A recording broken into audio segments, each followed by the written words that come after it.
It's like he brought a skill with him. That's to put it in the air and put it in the hole. LaMelo Ball. Got it! LaMelo Ball! I just let the game come to me, and that's all. A beautiful find. LaMelo hit him. That kid is going to find the open player.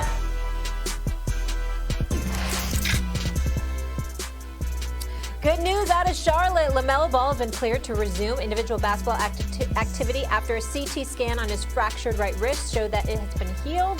There's optimism he could return to game action in 7 to 10 days. Ball's probable return comes as the Hornets sit at the 8th seed, 10.5 games back from the Miami Heat in the 7th. LaMelo, one of the best shows in the league this season before that injury. Stephen A., will he put the Hornets back on the map?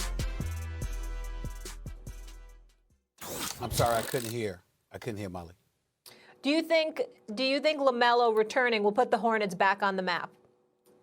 Yes. Listen, they're a 500 team now. And I got to admit, I like the young talent that they have here. And I got to give props to Gordon Hayward, who obviously departed from Boston. He's averaging about nearly 20 a game, 19.6 to be exact, on 47% shooting from the field. I give him a lot of credit where credit is due in terms of what he's been able to bring to the equation, even though he's missed about 12 games for them right now. And we all see Devontae Graham, the P.J. Washingtons of the world, Miles Bridges, a human highlight reel.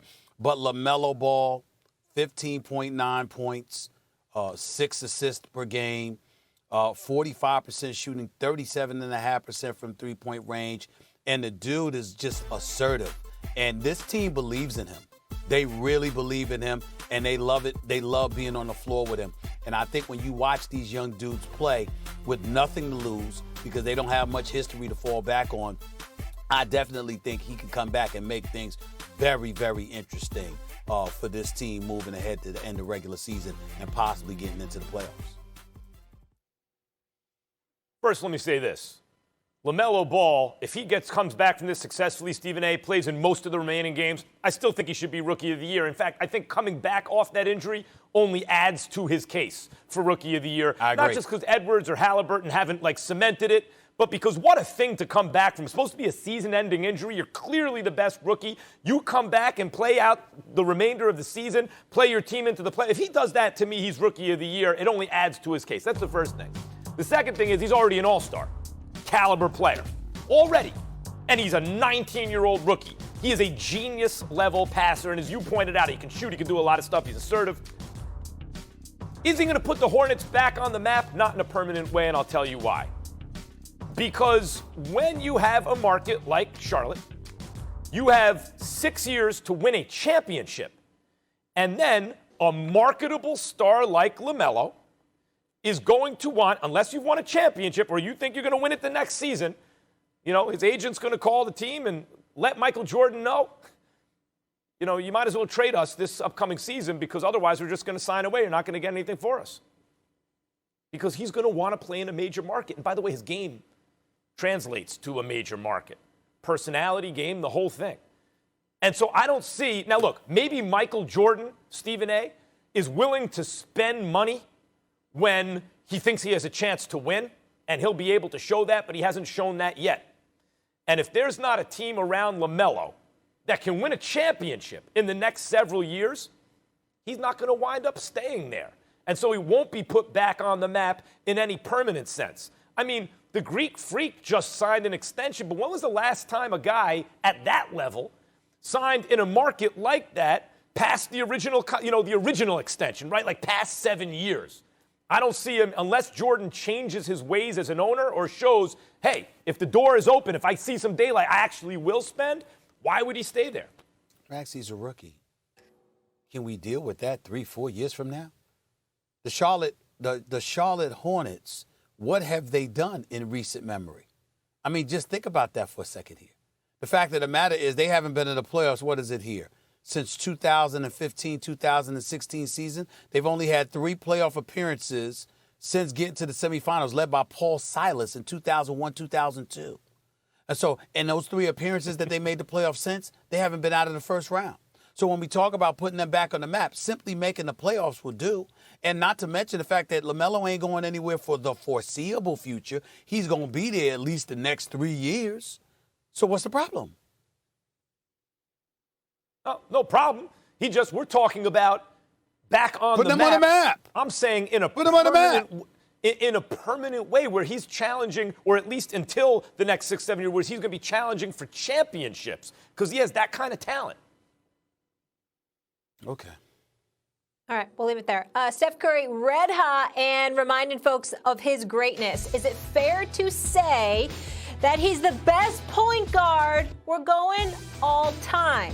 Buckle up for that debate. And UFC welterweight champ Kamaru Usman joining us next. Final 30 minutes, commercial free. Let's go.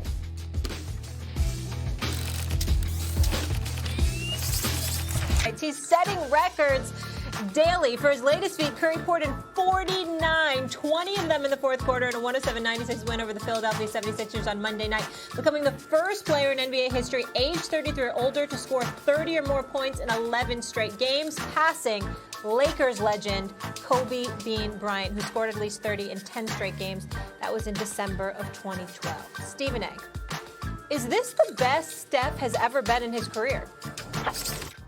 I think he looks it right now. And here's the reason why I would say this.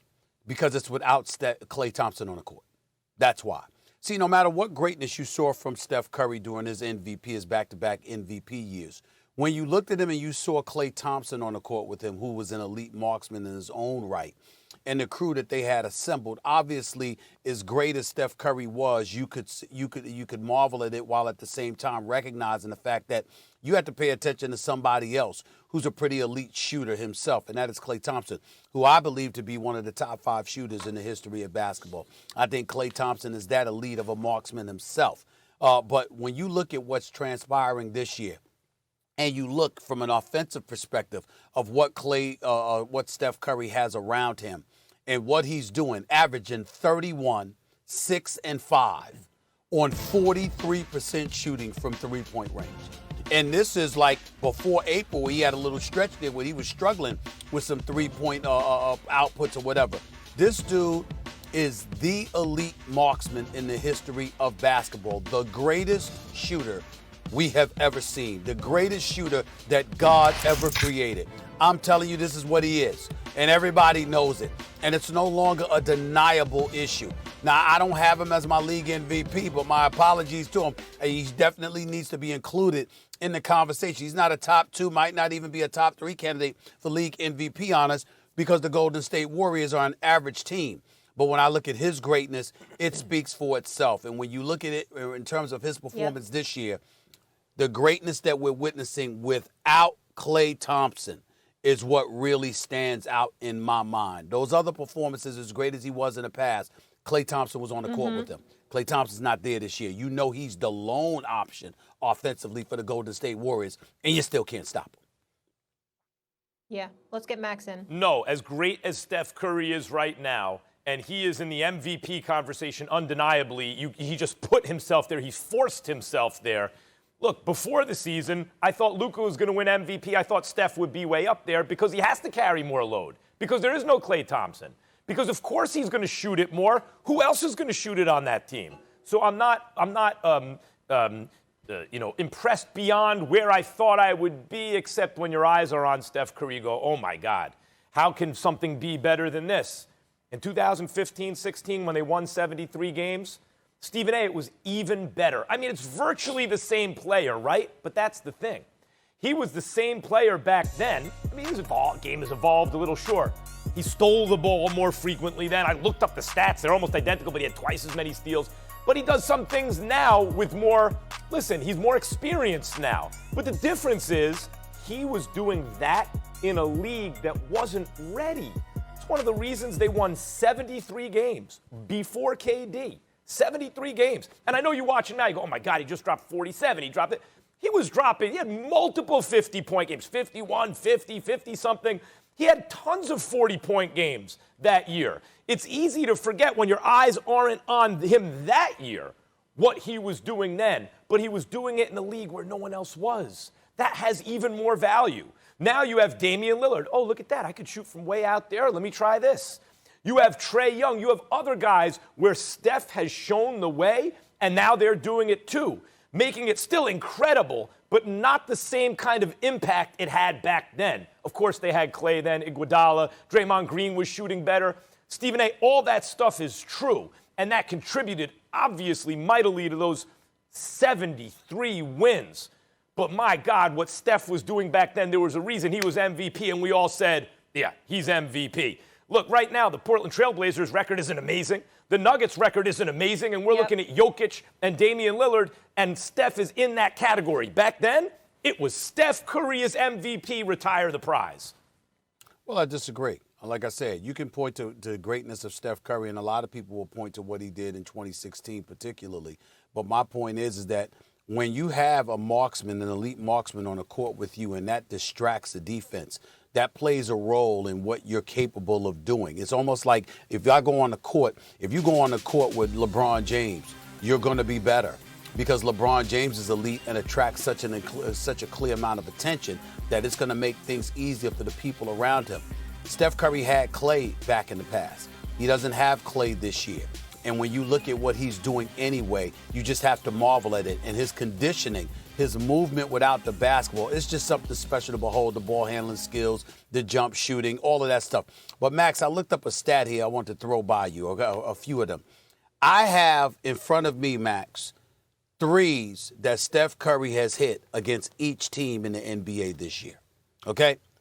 In 2 games against Atlanta, all right, he's hit 18 of 33 threes. All right.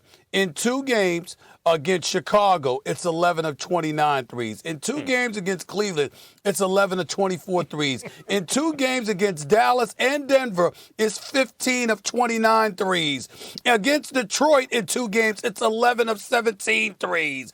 Against Houston in 2 games, it's 10 of 26 threes. Against the Clippers, it's 11 of 28 threes. Against Miami, it's 10 of 31 threes. Against Minnesota, it's 11 of 23 threes. Against New York, the Knicks, it's 12 of 28 threes in 2 games. Against Orlando, it's 16 of 35 threes. Against Philly, against last night, the only game he played against them this year, it's 10 of 17 threes. Against Damian Lillard in Portland, it's 17 of 42 threes. Against San Antonio in 3 games, it's 14 of 29 threes. Against Utah, it's 11 of 19 threes in 2 games. I mean, my God. I mean, do you understand that if you shoot 35% from three-point range, that's considered decent? Look at the numbers that I threw out to you against a slew of opponents, elite and otherwise. It does not matter. This brother is something but you know what that adds up to? As a marksman. Yes.